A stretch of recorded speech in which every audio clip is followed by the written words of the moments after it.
First, I got to celebrate you. This is a perfect place for us to be talking about both Sublime and law. And here we are at a pizza joint. Mm-hmm. But the thing that I really want to celebrate you guys for is your family foundation, Bradley's House, is out there to help those of us that suffer. You and I are both in recovery. And really to reach out especially to those in the musical community that are suffering. When we lost Brad, and other people, I was just talking to somebody there today over at the community center, and she'd lost her son like 11 years ago or something. And everybody wants to do something to try to put some meaning into the loss of their child, And so this is what we're trying to do, to help musicians with Bradley's House and a nonprofit recovery program for them. Yeah, I do think you guys exponentially have really leveraged the love of Bradley and how many lives Bradley touched. Mm-hmm. And you're continuing that legacy and talking about your own recovery publicly, and you talking about the loss that your family went through, and now you're turning that into philanthropic work to help other people. And a lot of families understandably want to withdraw with their pain. I really respect how you guys actually are so vulnerable out there. That's the first thing you do, of course, to withdraw, but it's too painful to withdraw, and you need to do something like this. The idea is you want to help people and give it back in any way that you possibly can. That's what keeps us sober. And I think that this is an interesting way that we get to reach more people. My father's music touched a lot of people, and I think that audience too contains people who might be struggling with addiction or alcoholism or mental health issues. Music is a humongous help, and that wide reach, I think, really is a benefit. What we went through with Brad, it makes me so proud that Jake is able to do it, because with Brad, it's not that we didn't put him in recovery. It's not that he didn't recover. He just always went back to the music. And I would always plead with him, don't go back to that damn band, because that's where your problems are, because, everybody wants to party with you, you go down for sound check, and then you sit around for 3 or 4 hours till you go on, and everybody wants to party with you, so they bring the booze and the drugs. I just want to answer, because I know it's hard for you as a father to appreciate how your son affected so many people, but his heart and his words through his lyrics were so powerful. They were very strong. And I also love that you, with your work through law, some of the lyrics and some of the topics of the songs that you're covering is such a perfect expression of your dad and of your own recovery. Mm-hmm. Yeah, I think it's definitely in there. Mm-hmm. I don't know why, but I just found a different way of life today, and for whatever reason, I don't have the desire to drink or do drugs when I'm out there. Now it's more of a problem of being a good, genuine, nice guy, mm-hmm. and being a little bit easier to get along with. At times in my music, sure, I'll explore the subjects of my own recovery and my father and stuff like that, but not into relation to, I guess I should say it's more of a personal thing, And I think that's what we all write about, right? The human heart in conflict with itself. Who said that?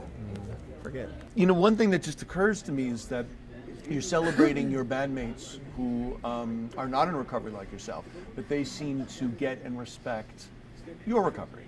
And I think about in your dad's time, as opposed to your generation, people didn't understand or appreciate what it was to be chemically dependent. I think the perspective has shifted, or at least enough time has elapsed as to where we just view it and experience it in a different way. I grew up, I always heard these stories of how Jimi Hendrix would dip his headband in acid and how cool that sounded. And then you hear about all these guys in the 80s doing stuff, in the 90s, and then it's all these things, and they just want to be cool and have fun. My bandmates did not see me having a good time when I was drinking. I was terrible to be around. Yeah. I was not a fun guy, man. I was disruptive and totally self-centered and incapable of completing anything. And I think that rather than, sure, they respect my recovery to some degree, but I think they just know what the alternative is. Mm-hmm. And when you truly get a look at that, you strip away all the glamour, and it just becomes what it is. It's just a sad chapter of someone's life. And it doesn't have to be the last chapter of someone's life, I think. I think, right? I think that it can just be a chapter, and one that we all learn from. and it's all about what you do in the next chapter. And what was interesting, Jim, you were saying that you're noticing a different audience from your son to your grandson's bands. Oh, much different. Brad's audience were skateboarders and surfers, so they're already a little bit loopy, you know, and they have a proclivity for drug and alcohol use, right? I'm not telling anything out of school here. No, I It's get true. it. So, and I asked him, I said, well, why are you doing all this, and why are you taking those drugs, and why do you drink so much and do these crazy interviews and this kind of stuff? And he says, well, they expect me to be the leader, you know. And I have to set an example, and I have to be larger than life. It's just like what he was saying, and not to disparage those people. Yeah. There's all walks of life listen to both my father's music and our music and any genre of music. It doesn't really matter. But you talked about his life and what he saw around him, the people surfing and skateboarding and stuff. I'm trying to appeal to people who maybe went through what I went through, which is isolation, just constantly. I was never a leader. I was never this alpha pack dog kind of guy. Like I was never went and did the partying thing, and if I did, I was terribly alone and afraid. Your generation is coming into time when there's a pandemic. 72,000 Americans were lost just last year, like your son. And your generation is less ignorant and more aware that it's a disease, it's not a character flaw, that there is treatment, that now you can get better. I think so, and you just see it, you know? I mean, I remember growing up and people would talk about the 27 Club, you know, Janis Joplin and Jim Morrison and Kurt Cobain, everyone dying at 27. I think my dad died at 28. But now you got people like this, who was a Little Peep, or instead of the 27 Club, it's like the 17 Club. It's just, I think it literally speaks mathematically just from the science of how much stronger this stuff is, how much more deadly it is, and how much more people want to up it. There's like this human tendency to refine things to the point that they hurt us, you know? And kids don't know that. They're still hearing stories about the rock and roll artists from 20, 30, 50, 60 years ago, and they want to emulate that because it sounds fun, and then they don't even get a shot to try again. Which is why the work that you guys are doing with the Nowell Family Foundation is so important. And I also want to say a quick shout out to your daughter, Kelly, because Kelly sits with me on the board of Strength and Support, which is a nonprofit that helps veterans. So it's just so impressive how your entire family is involved. She's the best and the brightest of all of us. I mean, She she is, is the smartest girl. I mean, Now she's the executive director of the Nowell Foundation. Yeah. She's the boss. She's the boss. Well, and she CEO. she does all the work too. I mean, you know, without her, you know. There is no Nowell Family Foundation without her. Oh, She yeah. does so much of that service work. I think it just comes from that natural place on the inside, and I think a large part of it is too what my grandpa was saying earlier. You know, when you lose someone so important in your family, you either sit around or you get to work. And I think I take a lot of inspiration from what my grandpa and my aunt and all of them have done, because it affected me in a certain way, but with them it was very different, very impactful. And the fact that they can go on forward and try to help other people is just, it's amazing. I'm just wondering if you could just a little bit talk about what recovery has meant to you and what that experience is like. Yeah, it's just normal now. And I never thought I'd be okay with normal. You know, I grew up watching cartoons where there were boy geniuses like Dexter's Lab and Jimmy Neutron. And a lot of my peer group did. You want to be this special person. You want to be this unique thing, kind of being larger than life. You want that feeling. And today I'm just okay with me. I didn't realize that my life didn't have to be chaotic to be interesting. It could just be normal. You realize that the majority of the world is just living life. And when things get hard, they don't need to just drink themselves until they pass out or put life-threatening painkillers in their body until they are asleep for 24 hours. Doing that stuff is a reaction to something deeply painful on the inside, I think. Recovering it wasn't as hard as I really thought it would be. You know, I think the problems we make out for ourselves exist within the mind much more than they are tangible.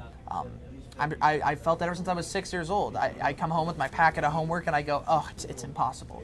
Or I'm assigned to read these pages, page this to this in a book, and I thumb through and it's too many pages. I couldn't even begin to start this.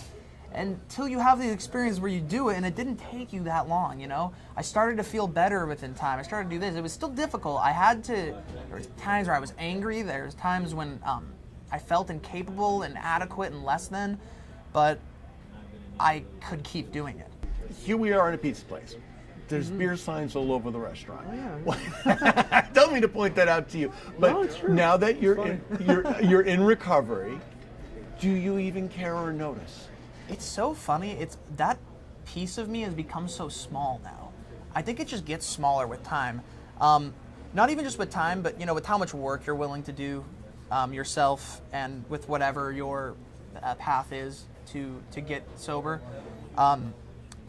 With me, the more I stay on my path and adhere to it, that piece of me that wants to do that is so much smaller. What's so moving to me as you're talking about your recovery, I see through my peripheral vision your grandpa sitting there, so impressed, so relieved, so comforted, and so full of love.